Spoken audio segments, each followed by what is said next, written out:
Welcome to my May 21st video update. It's supposed to be on Friday 19th, but slipped until Sunday. Last week I talked about the importance of learning good storytelling over accumulating gear, or good storytelling techniques and the whole process of presenting a story in a good way. But this video update series remains dedicated to all aspects of video recording, and that includes gear and technique, and as well as storytelling. One of the things I want to talk about today was lighting your set, specifically lighting someone who's wearing glasses. This continues to plague me as I place my lights before starting a video.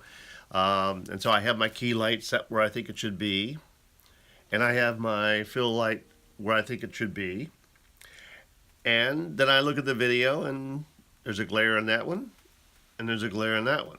Now if I look straight ahead, I'm pretty straight, but then I have to make sure I don't move my head either way, and I've got to keep it right there. And that's not natural. I want to be able to move back and forth, and I don't want the chance of there being a glare, because it's distracting to those who are watching, I believe. It's distracting me when I watch that happen to somebody else. So the reason for this and the resource for this week is Caleb Pike. And Caleb Pike did a video recently on just this exact same topic. And I'm going to kind of recreate some of what he did. But I encourage you to take a look at his video, and a lot of his videos, because Caleb really has a lot of good explanations, techniques, and information on gear. So he's a good resource if you're a beginning or a budding video recorder. Right now I have a softbox over here with one CFL, constant fluorescent light, or continuous fluorescent light, and it's providing a great deal of light on me. And then over here I have an LED panel, the Yongnu LED panel, and it's providing a nice amount of fill, so that this side of my face is a little darker than this side, but it still is not in shadow completely. And so if I turn my head this way, that light is reflecting into my glasses. And if I turn my head this way, then this is really reflecting in the other lens of my glasses, actually a little bit in both lenses, I believe. So what I'm going to do first, because I can get to it easily, is I'm going to change the fill, because Caleb's suggestion is get your lights higher and angle them down, the way they should be anyway. So I'm going to pull this up. It's on my Lollipod, which is a very lightweight tripod. Okay, now it's way too high now. Pulling it up, and so now it's up there, and I'm going to angle it down more because it was really kind of straight. So I'm angling it down, putting it back out so that it's just outside the frame. Right there it is. And if I turn my head this way now, it doesn't reflect. And yet I'm still getting light on my face. Could probably bring it in now. Let's see, that's right in the frame. Okay, so there's still, well, that's from this one, I believe. Okay, so I'm not getting the glare from this light anymore. So now if I do the same with this one, I'll raise it up. So I had to stand up to do that because it's a little bit further away, and I got to trip over the camera. So I'll be right back. Okay, I'm back, and you can see that I'm a little bit darker than I was before. I haven't changed any settings in the Filmic Pro app that I'm using to record this, but I moved this light up, or I moved it up considerably, and I tilted it considerably, and I brought it in a little bit closer.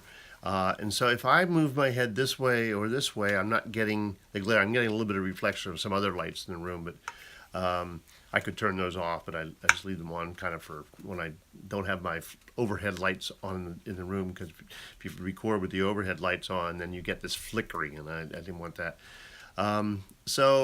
But this allows me to tighten this little area right here. That's another thing I realized. I need to go back to my desk and just record that way. I think it's probably a little bit better. If I put my head up like this, then we are getting some reflection, but I'm not going to do that so much.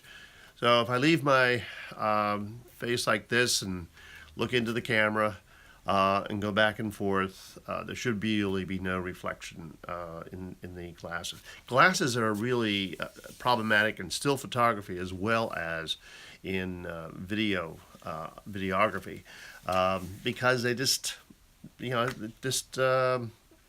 always reflect.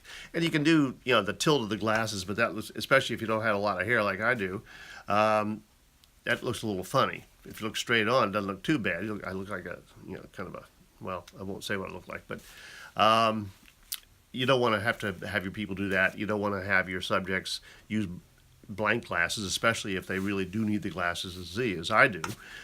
So you've got to deal with it as far as reflections, and reflections is just like playing pool. It goes in at a 45, it comes out at a 45, and so that's what you've got to remember.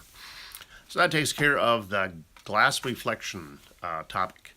Don't have a whole lot of else to talk about, except that I continue to. I've become obsessed now with video recording, and at the exclusion of my still photography. So I really haven't even continued my 365-day project for this year. But I've been watching videos and reading blog posts about techniques for video, particularly storytelling. And I'm finding lots of interesting resources. This whole mobile journalism movement, or video journalism, in the arena of storytelling is really kind of grasped me, and I'm very intrigued by it and how I might apply it in some of the things I'd like to do. I met a gentleman last night who, during the 50s, was in Germany. And that was kind of a tenuous time during the Cold War, and he had some great stories. And I was thinking, maybe it'd be fun to kind of get him to just talk, and we put together a video on that. So those are the kind of things I'm looking at, and so I'm trying to beef up my knowledge of how you do that effectively, so that I can then apply the skills that I've acquired in using my cameras and so on to record and weave together an interesting story based on somebody else's stories. Okay, but thank you very much for checking in, and next week I hope to record on Friday, and I'll be back with another video update. Have a good week.